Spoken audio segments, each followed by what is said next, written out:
The word auction seems to tell buyers they're going to get a bargain. I'm not so sure about that.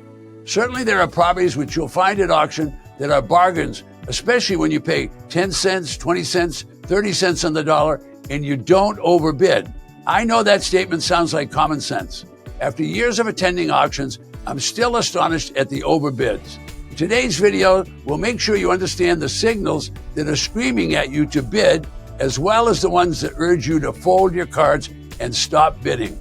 Auctioneers aggressively attempt to push the purchase price higher and higher.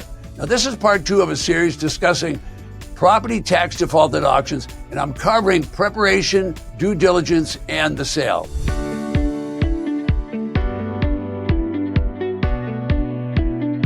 Welcome back. I'm Ted Thomas. I've been involved with tax defaulted auctions and tax lien certificates for the past 2 decades.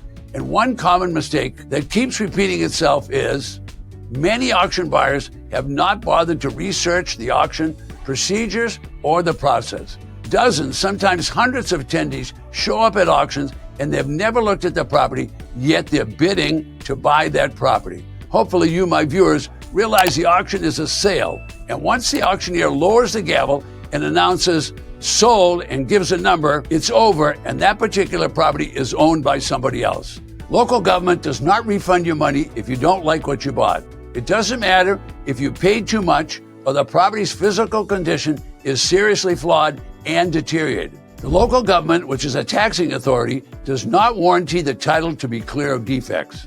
If the auction buyer fails to research the title and days later discovers an IRS lien or a municipal lien for thousands of dollars in fines, no refund will be issued. Experience has taught me to be cautious and perform as many due diligence steps as possible before I commit to purchasing a property.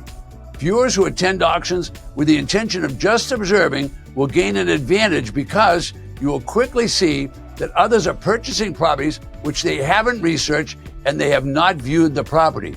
Unfortunately, many beginners will learn the hard way because the condition of the property may be poor or they may have municipal liens attached to that property. It's not unusual to hear the winner of a property say to a colleague or their spouse, "We won," in a very excited way. And when they get to the property, they find out, "Oh my goodness, what an experience," because they haven't looked at the property. When you hear statements like I've just mentioned, you know there's many dreamers in that room. They have money which is changing hands from their pocket to the local treasurer. I'm fond of saying, you wouldn't marry the woman if you hadn't seen her. It's the same way with tax defaulted property. Don't bid unless you've had boots on the ground and have seen the location and checked that neighborhood. The auctioneer is selling a property ID number. I've never met an auctioneer or a county employee that's seen the property that they were auctioning. They auction an ID number. That has an advantage and a huge disadvantage to you, the bidder. On the positive side, I've had students who looked at the property and purchased the property, and the auctioneer thought they were selling a single-family home. However, when the student got there, the property identification was a single-family home, all right. It turns out my student investor bought 4 single-family homes, all located on one property on one ID. This was a hugely profitable transaction. The opposite happens all the time. The property was described on the ID as a 5-bedroom, 2-bath on 2 acres, single-family home. The party that purchased the property without looking arrived and found the property had burned to the foundation, and they had paid the auctioneer 60% of the tax assessed value for a burned out property and a damaged foundation. Days later, the county presented them with a code violation that required them to clean up the fire damage within days or expect further fines. Now, this is a hard lesson to learn. Don't buy a property that you haven't looked at. Research is a key before you buy. You must estimate the price you can sell the property for before you bid. This means no comparable values in the neighborhood. Most tax defaulted properties are used and abused. Fixer-upper guys and gals, they love these properties because they have skills to repair them. They go out and they look at the property, they create estimates before they bid. They quickly evaluate, estimate what it's going to cost, and they figure out that after repair value before they do their bidding.